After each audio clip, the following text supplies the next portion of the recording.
જોકે નવા વર્ષ નિમિત્તે આપ બધા સાથે મળીને નવા વર્ષ નિમિત્તે ઉજવીએ અને ઉજવાશે અને ઉજવાતી રહેશે. સમયકાળ કાયમિકના માટે ઊભો રહેતો નથી. કાયમિકના માટે આયુષ્ય ઓછી થતી જાય અને સમય વધ્યો જાય.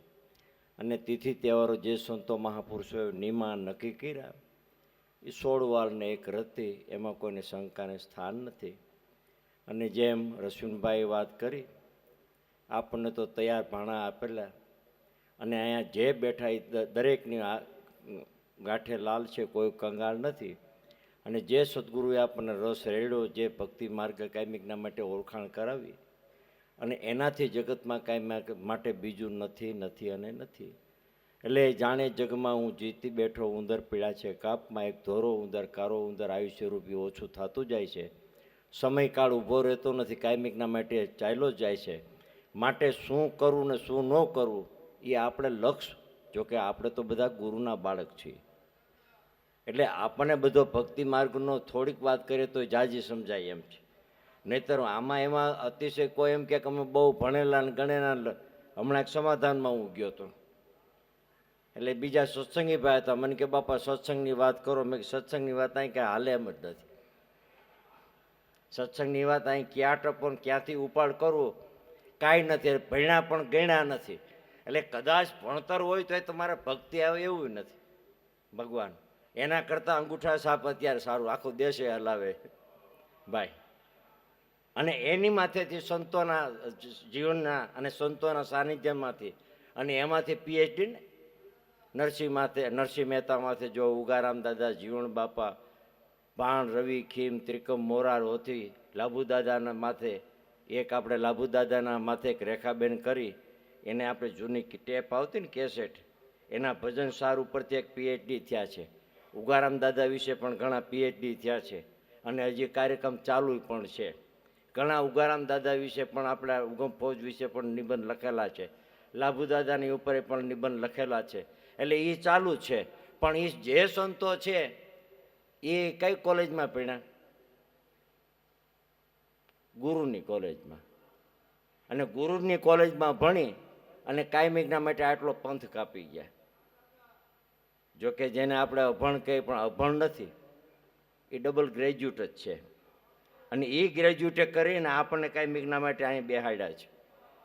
એટલે ઉગારામ દાદા, લાભુ દાદા, ભલારામ બાપા, દેવારામ બાપા, ગંગામાં, ઉકારામ બાપા, કાયમિકના માટે વાલીમાં જે સંતો મહાપુરુષો આપણા છે એના ચરણ કમળની અંદર આશીર્વાદ મેળવી અને કાયમિકના માટે તન મન ધન ભક્તિ ભાવમાં કાયમિકના માટે આપણે પ્રગતિના પંથે રાખે એવા દાદા ઉગારામ બાપા આગળ પ્રાર્થના.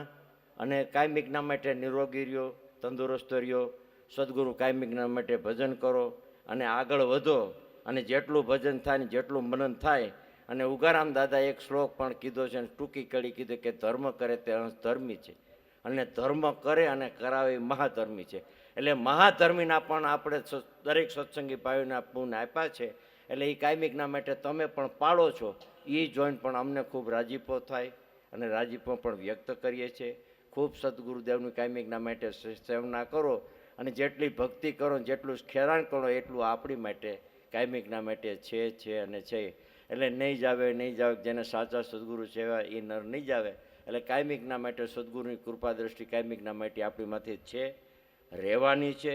અને સંતો દેહે કરીને ભલે વૈયા ગયા, પણ જે સંતો આપણે યાદી કરીએ ને કાયમિકના માટે આપણી સામા છે અને છે, એમાં મિનમેક વિનાની વાત છે. એટલે કાયમિકના માટે સદગુરુદેવનું ભજન, સદગુરુદેવનું સ્મરણ અને સદગુરુદેવની ભક્તિ સિવાય જગતમાં નથી.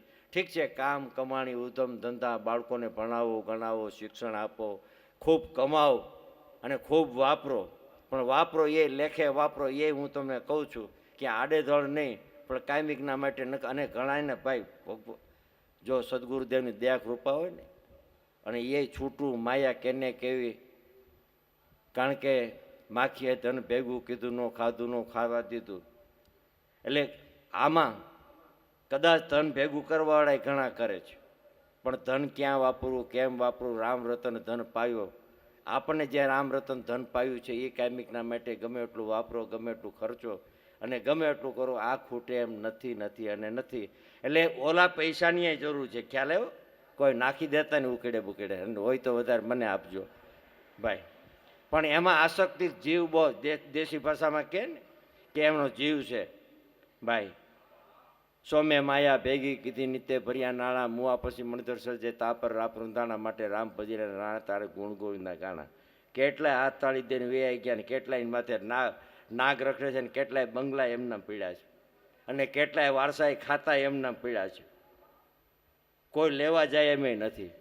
પણ આપણને જે સદગુરુ કાયમિકના માટે રામરસ ધન પાયો ને, એના સિવાય કાયમિકના માટે બીજો ઉપયોગ નથી નથી અને નથી. એટલે હું કહેતો નથી કે કમાવું નહીં રખડવું ને એવું નથી કહેવા માગતો, ખ્યાલ આવ્યો? બધી વસ્તુની જરૂર છે. ઉગારામ દાદા કહેતા કે માયા નથી, બધો તમારો સાથ છે એમ, અને એની પણ આપણે જરૂર છે. એટલે એમાંય કાયમિકના માટે ખૂબ કમાવું, ખૂબ મેળવો અને કાંઈ નીતિ ન્યાયના ધંધા કરવા, કોઈને છેતરવાના, ખિસ્સા કાપવાના નહીં ભાઈ. એટલે આનંદમાં રહું ને આનંદ કરો, સદગુરુદેવને સિવાય જગતમાં નથી નથી અને નથી. બોલો સદગુરુદેવની, ઉગારામ દાદાની જય. વાહ વાહ. ઘણા અર્થનો અનર્થ કરે, ખ્યાલ કે બાપાએ છૂટા